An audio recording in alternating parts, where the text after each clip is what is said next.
എന്താ പെങ്ങളോടൊക്കെ പറയാം. ഈ തോൽവി എന്ന് പറഞ്ഞാൽ പെനാൽറ്റിയിൽ തോറ്റു കഴിഞ്ഞാൽ തോൽവിയാണ് പൊതുവെ ഫിഫ അടക്കം അംഗീകരിച്ചിരുന്നു. ഇപ്പം ഈ കേരളത്തിലത്തെ ഇയാൾ മാത്രം ഈ ഫാൻസ് മാത്രം അംഗീകരിച്ചിട്ടുള്ളതാണ്. എന്താ അതിന് പറയാതെ പോയാൽ ആലോചിക്കണേ.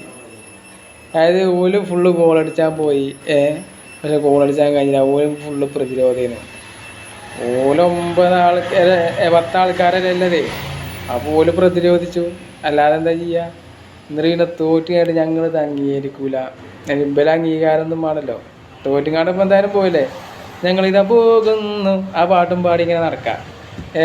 എന്താ അല്ല എന്താ പറയാ? എന്താണ് പറയാനുള്ളതെന്ന് പറഞ്ഞു കഴിഞ്ഞാൽ തോറ്റു, പരാജയം അംഗീകരിക്കുന്നു.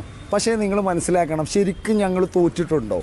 ഞങ്ങൾ ലാറ്റിൻ അമേരിക്കൻ ശൈലിയല്ലേ പിന്തുടർന്നത്. 4 മിനിറ്റ് വേണമെങ്കിൽ ഞങ്ങൾക്ക് ഡിഫെൻഡ് ചെയ്യാമെന്നു. പക്ഷേ ഞങ്ങൾ ഡിഫെൻഡ് ചെയ്തില്ല, അപ്പുറത്ത് ഗോളടിക്കാൻ ശ്രമിച്ചു. ആരൊക്കെ പറഞ്ഞാലും ഞങ്ങൾ കളിയുടെ ധർമ്മം പാലിക്കും. അങ്ങനെ നോക്കുകയാണെങ്കിൽ ഞങ്ങളല്ലേ ജയിച്ചിരിക്കണത്. അതിൽ ഫുള്ള് അറ്റാക്കിങ് അല്ലേ ഞങ്ങൾ നടത്തിയത്. അല്ലാതെ ഞങ്ങളിവിടെ മതിൽ കെട്ടി നിന്നിക്കണോ? ബ്രസീലെന്ന് പറഞ്ഞു കഴിഞ്ഞാൽ ബ്രസീൽ തന്നെയാണ്.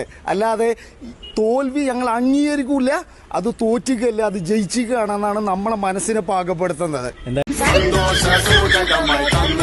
സ്വീകരിച്ച് ബാലകരാം ഞങ്ങളിതാ പോകുന്നു, ഞങ്ങൾ പോകുന്നു സന്തോഷ സൂചകമായി തന്നതിനെ